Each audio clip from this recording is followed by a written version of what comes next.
Olá amigos, sejam bem-vindos a mais um vídeo. Hoje nós iremos falar sobre um assunto bem importante. O título deste vídeo é Liberdade em Perigo durante a pandemia.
Eu vou mostrar para vocês agora no início desse vídeo os trechos, vou lendo na verdade, melhor, os trechos de alguns comentários de uma publicação digamos, de um jornal independente, de uma página independente lá nos Estados Unidos, chamada Instituto Independente, ou Independent Institute.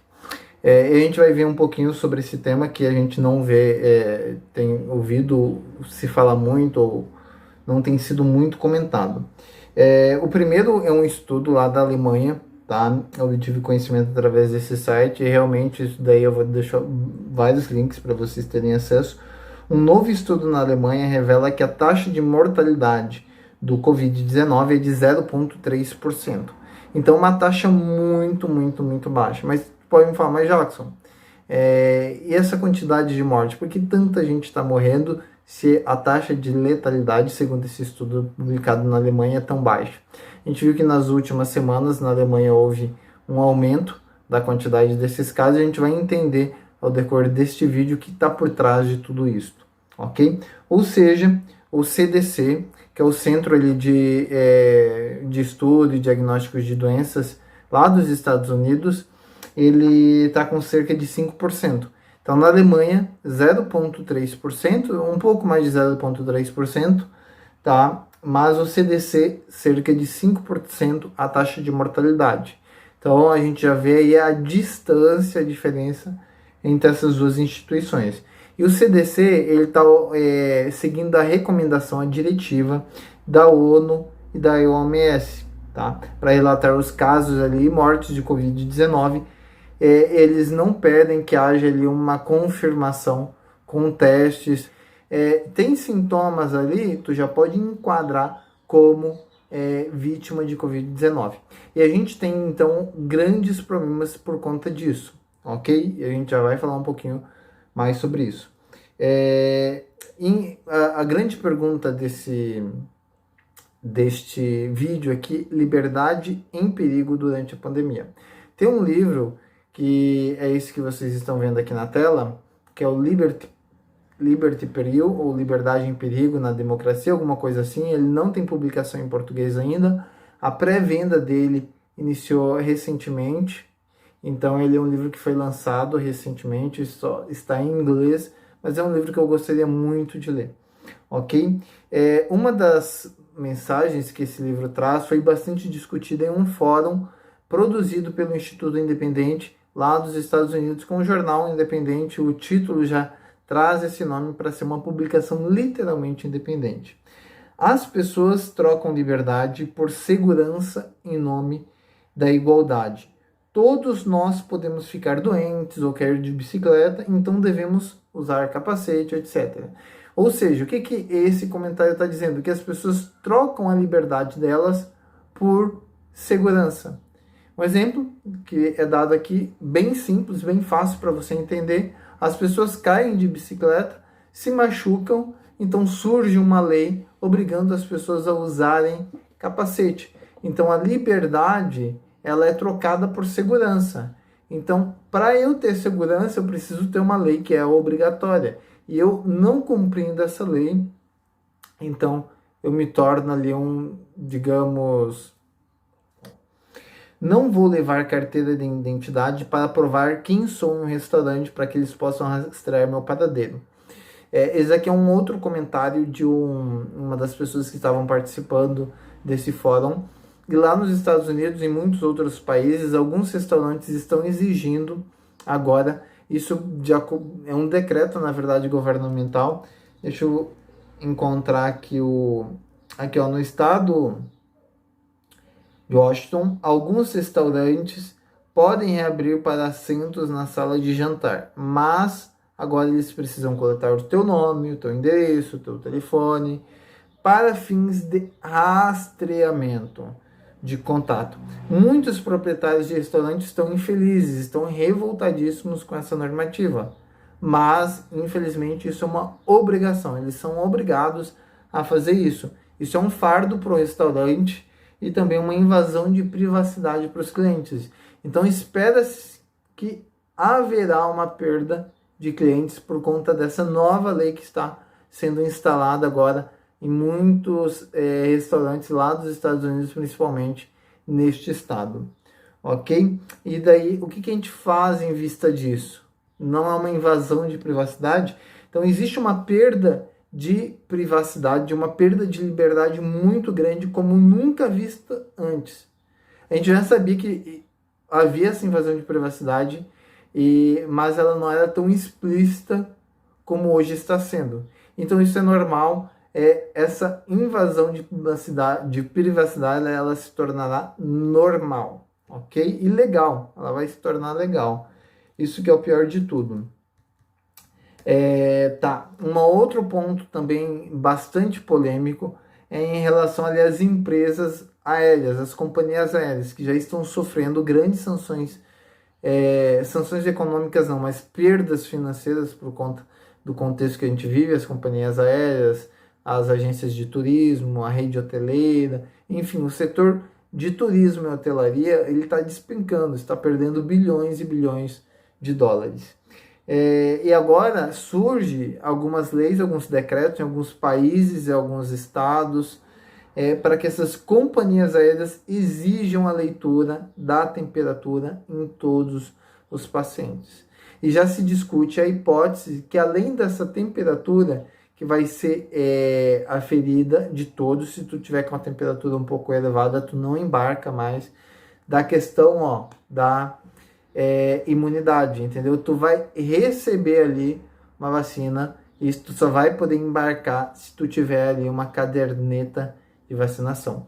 E a gente já sabe que isso em muitos países, tu não embarca se tu não tiver ali a carteira de vacinação, em especial para febre amarela, tá? Em muitos países tem essa exigência, tu não pode embarcar sem ter a carteira de vacinação. E a gente vai ter isso mais, enfim, vai se disseminar ainda mais agora por conta do quê? Por conta do momento em que a gente está vivendo hoje, entendeu? Então, isso daí é algo também bem polêmico, bem complicado. Deixa eu ver aqui um outro comentário. Esse aqui, a questão da mídia. A doutora Poppers, depois eu vou passar o link dela, ela comenta a respeito dos jornais, assim como acontece no Brasil, lá nos Estados Unidos, o CBS, The New York Times, eles recebem financiamento para divulgar informações que o governo quer e que a indústria também quer. Então, isso daí é um problema. Por quê? Vamos pensar em relação à questão hospitalar. A gente sabe que lá nos Estados Unidos e em muitos outros países também, uma grande parte dos leitos hospitalares foram reservados para as pessoas com Covid-19. E quando a gente teve essa lei aí, todo hospital tem que ter ali um exemplo, 50%, 70%, 80% dos leitos reservados para esses pacientes. Então se esperava que um grande número de pacientes fossem para essas cidades, mas a gente sabe que isso não está ocorrendo, porque os surtos estão acontecendo em cidades específicas. Um exemplo, vamos pegar uma cidade lá dos Estados Unidos, que eu já mencionei em um vídeo aqui, Loma Linda, não teve nenhuma morte, poucos casos, é uma cidade que é relativamente pequena, e a gente tem um impacto muito grande lá nos hospitais pequenos. Olá amigos, tudo bem? Então, como eu estava dizendo a respeito de Loma Linda, nós temos uma cidade relativamente pequena, onde a população é majoritariamente idosa. Até a última estatística que eu havia olhado, não havia ocorrido nenhuma morte. E quando o governo coloca essa meta, ou essa lei, essa ordem de que os hospitais precisam reservar uma quantidade muito grande de leitos para pacientes de Covid-19, a gente tem um problema, porque essas cidades não têm casos de Covid-19. As cirurgias eletivas elas estão sendo canceladas, procedimentos, consultas, e essas pessoas elas continuam doentes, a doença continua progredindo, avançando. Elas estão onde? Elas estão em casa, trancadas, a imunidade está caindo, decaindo a cada dia mais. Então esse é um outro problema. E no caso da Alemanha, onde essa mortalidade foi colocada como 0,3%, a gente tem um outro problema também bem interessante para se observar aí. Apesar que vocês podem observar que a Alemanha começou a aumentar o número de casos, porque a gente teve agora, acho que uma mudança de panorama em relação à questão de isolamento social. E a grande polêmica de tudo isso é a questão do isolamento vertical, que é o que eles falam ali, a imunidade coletiva, a imunidade de rebanho, que é muito, muito, muito, muito criticada. Muitos especialistas são favoráveis, muitos são contra. O uso da máscara também é muito polêmico, porque essa máscara de tecido duplo, que cobre toda a sua boca, todo o seu nariz, que é muito fechada, você está inspirando, respirando gás carbônico. Então isso daí é algo bem, enfim, delicado, algo bem sério. As pessoas não comentam isso. Protege. O isolamento social protege, também protege. Mas enfim, essas são situações que a gente não vê uma saída adequada, a gente não vê uma situação fácil de ser resolvida, e muitas questões éticas, bioéticas estão por trás disso. E como que a gente pode resolver tudo isso? A indústria da comunicação, ela recebe financiamento de N setores para divulgar essas mortes. A gente tem uma denúncia feita pela doutora Popersky, certidões de óbitos falsas estão sendo feitas. A gente vê também, eu mencionei ali o CDC, a OMS, a ONU, elas têm ali uma quantidade bem acima do que realmente os estudos estão mostrando para você classificar uma morte como ali Covid-19, mesmo que não tenha sido confirmada por testes. A OMS, CDC, a ONU, eles liberam para que os profissionais de saúde, os hospitais, coloquem nos relatórios de óbito como uma morte, uma vítima de Covid-19, e a gente nunca vai saber a realidade. O Sindicato dos Médicos do Ceará denunciou uma suposta pressão que profissionais da saúde estariam sofrendo de gestores de hospitais. Médicos estariam sendo orientados a atestar mortes suspeitas de Covid-19 sem os exames adequados. E isso daí se explica, como eu já disse anteriormente, esses hospitais eles recebem financiamento, eles recebem dinheiro, porque quanto mais mortes eles tiverem de Covid-19, infelizmente, mais financiamento, mais dinheiro eles vão receber para conseguir tratar mais recursos humanos eles vão receber para conseguir tratar mais as pessoas, auxiliar o hospital de forma financeira. Então a gente tem uma subnotificação, uma falsa notificação também muito, muito séria em relação ao Covid. Então esses são assuntos bem interessantes que a gente precisa colocar em pauta. Tem também a teoria do choque ou capitalismo de desastre, que também é um outro livro que ele já está escrito em português, mas pelo menos na Amazon o custo dele é bem elevado. A Amazon também é uma outra plataforma que também está coligada com essa situação de capitalismo de desastre, com essa situação da restrição da liberdade. Por quê? Porque o Jeff Bezos ele está pedindo para as pessoas ficarem em casas e comprarem por onde? Pela Amazon, obviamente, e ajudar os pequenos comerciantes que estão também dentro da Amazon. Então a gente tem assuntos muito polêmicos para serem tratados. Então quanto mais você ficar em casa para a Amazon, melhor vai ser. Quanto mais tu ficar em casa para o e-commerce, também vai ser melhor.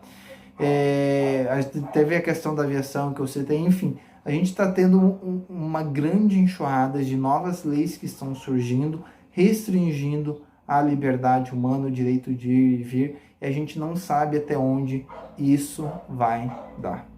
Então eu vou deixar muitos links para vocês, a maioria está em inglês, porque infelizmente a gente não tem conteúdo de confiança ainda aqui no Brasil para estudar, mas são assuntos bem polêmicos que a gente precisa pensar, a gente precisa refletir, e a gente precisa tomar uma posição para ser parte da mudança e não ser parte do sistema.